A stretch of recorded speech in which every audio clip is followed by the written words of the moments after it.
What's going on, guys? My name is James and welcome to 3 Point Thursday, a place where I give you guys 3 tips on anything film related. Today's 3 tips is all about speed ramping in Final Cut Pro. Point number 1 is all about creating the speed ramp.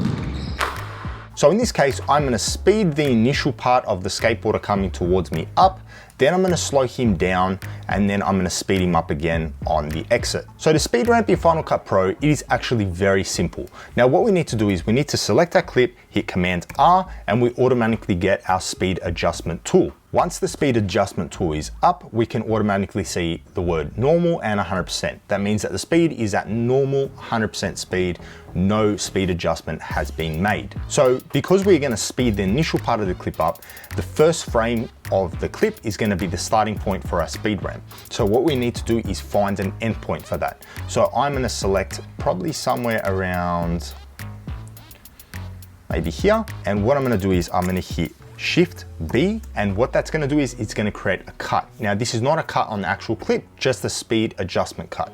So now, as you guys can see, we have 2 separate speed adjustments and we are on the way to creating our speed ramp. So straight away we need to hit this little arrow and you'll see slow, fast, normal and custom. We're going to go fast in this case. You can go slow if you want to. I'm going to select fast and I'm going to go 8 times the speed. Now if we go back and have a look, we can now see the initial part has been sped up.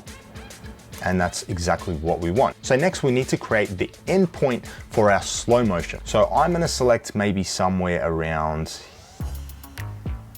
here, and I'm gonna do the same. Select the clip, hit Shift B, new speed adjustment has been made. So we're gonna hit the arrow, hit slow, hit 50% of the speed. I filmed this at 60 frames a second, so I can go 50% of the speed. If you filmed it at 120 frames, you can obviously go even slower. So as you guys can now see, if I play it back, we are going fast into slow and then back to normal speed. So next I want to make the speed of the clip at the end even faster again. So what we need to do is go back, click the arrow again, hit fast, and I'm going to go 8 times the speed once again. So as you guys can see, our speed ramp has now been created and is on the way to looking great. Once we've created our speed ramp, now we can actually go in and fine tune our speed ramp to adjust the speed of each individual ramp. Now for us to tweak this speed ramp even further, we need to get in and adjust the timing of the ramps. So what we're going to do is we're going to zoom in a little bit, and straight away you can see these little gray areas. And all these gray areas is the time that it takes the speed to change. So from fast to slow and then slow to fast. So in this case, if I want to make the first cut a little bit snappy, I will take this cursor here and drag it back all the way. And what that will do is it will make the first speed change snappier. And then if I drag it out, it will make that first change even slower. So now with this second speed change, we are going to do the exact same. So I'm going to take this and I'm going to drag it all the way back there. And what that's going to do is that's going to make that second change faster again. So as you guys can now see, we have a very snappy speed ramp. Once we have adjusted each individual speed ramp's time, we can then go in and polish off our speed ramp by adding a motion blur. Now to polish this clip off and make it a perfect speed ramp, we need to go and we need to add a blur to every time the speed is changing. That gives a little bit more of an essence of motion movement, and it just looks that little bit better and just adds that cherry on top. So the easiest way to go about this is by compounding the clip. So we're going to right click the clip, go new compound clip, going to just name it whatever you guys want.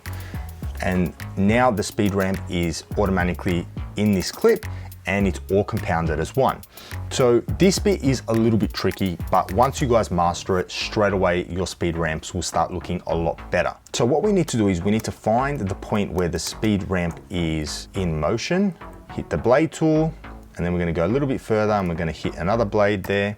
Now what we need to do is we need to go on over to our effects, hit blur and hit Gaussian blur. We're going to drag that onto that cut that we made, and straight away you guys can see it's blurry as F. So what we need to do is take the amount all the way down and work it back in to a point where there's just a touch of blur. So I would say somewhere around there. So as you guys can see, it just adds that little bit of blur onto our subject. It's not much, but it's just enough just to really add that little bit of depth of motion. So what we need to do is now for the second speed change is exactly the same thing. So we're gonna hit B on the keyboard and we're gonna do the same, and we're gonna now drag another Gaussian blur over that there, take it down to the same amount, somewhere around there. So now if we play it back again, we can have a look.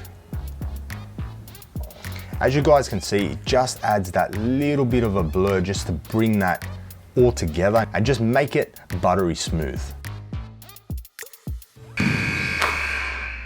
So as you guys can see, speed ramping in Final Cut Pro is pretty simple, but it does take a little bit of time to finesse it and just polish it that little bit more just to make it look the best it possibly can. So if this video helped you guys, please give it a thumbs up, please subscribe to the channel, and I'll catch you guys in the next one.